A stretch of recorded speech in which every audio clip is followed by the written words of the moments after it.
brands. I mean, I want to have that for my guests, right? That's how most people who are hosting, no matter what your background is.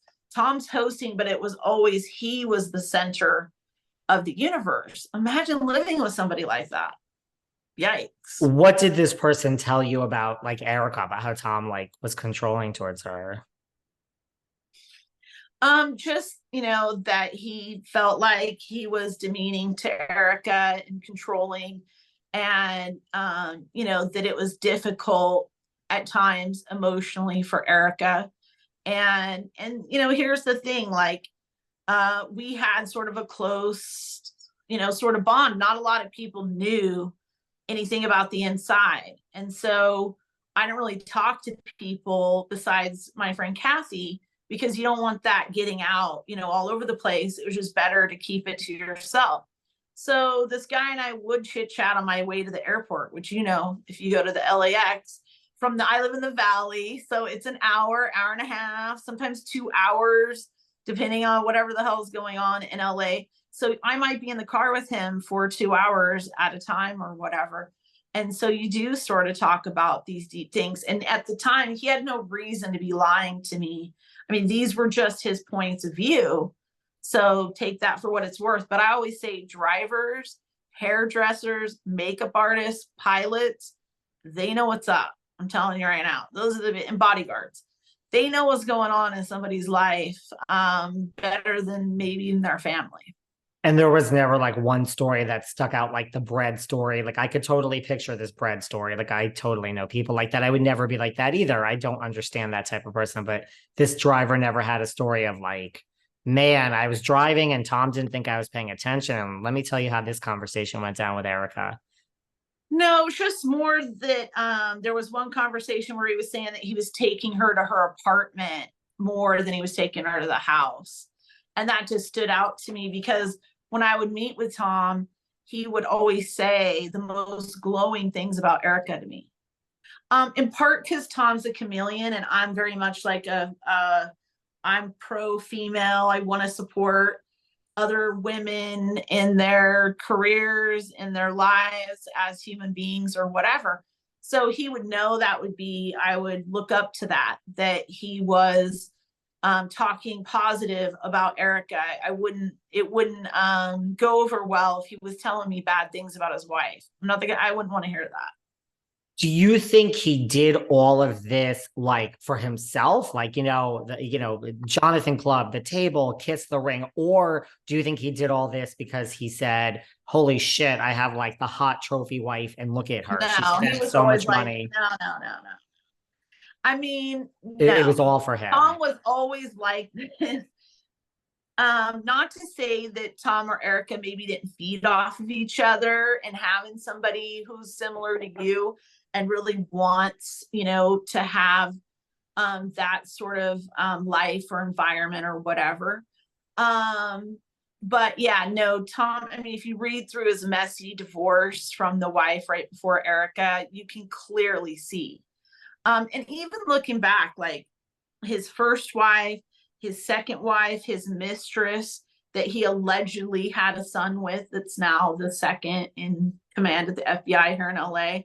They were all on payroll forever. And then the wife that he divorced, I mean, the house out in the desert that Erika didn't know about, that was the wife that he divorced right before Erika.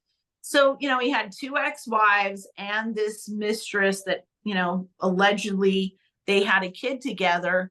So Tom was always taking care of a woman, spending crazy amounts of money. I mean, imagine being on payroll for decades and you didn't work at the firm because you used to sleep with Tom and you were a secretary at one time.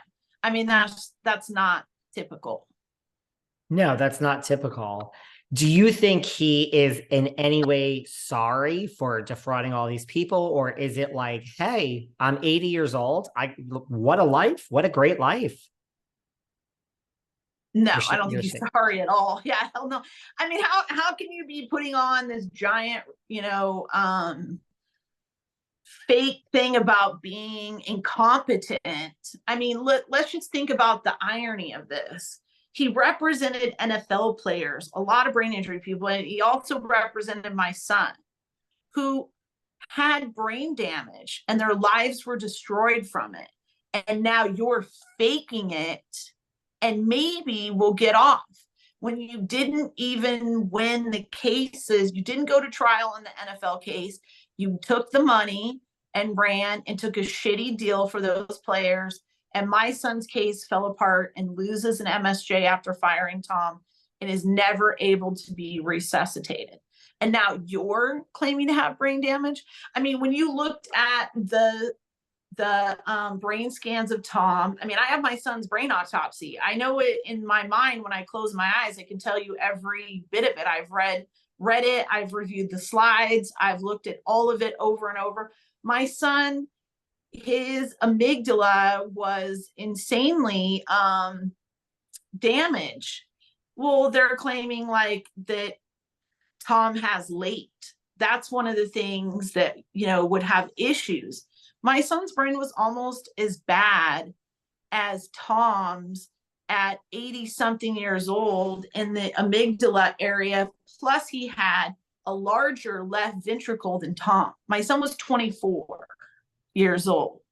So imagine sitting through this hearing and seeing all these brain images of Tom and comparing him to my son, who was 24 and Tom's 84. My son's brain was just as bad or worse in a number of areas, and it's 60 years different. And we're talking about artifact damage, not damage how he died, totally different damage that you would get over a lifetime that would be considered old. That's why we say artifact, right? And Tom's sitting there smiling at the cameras as he waddles out in his slippers.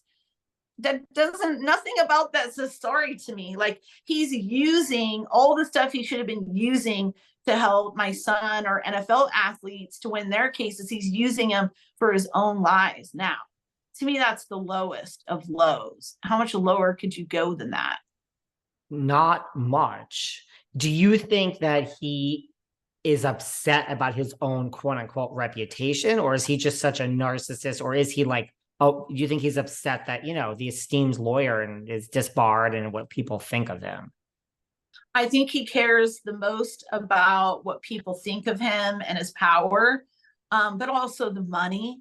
I mean, could you imagine going from a private jet and an Aston Martin and that house in Pasadena, as outdated as it was, and I wouldn't have loved to live there, but whatever, it was big and fabulous to them, to living in an old folks home in a locked unit, trying to pretend that you're senile, and you got to walk around with your files pretending you're doing cases all the time so people think you're nuts.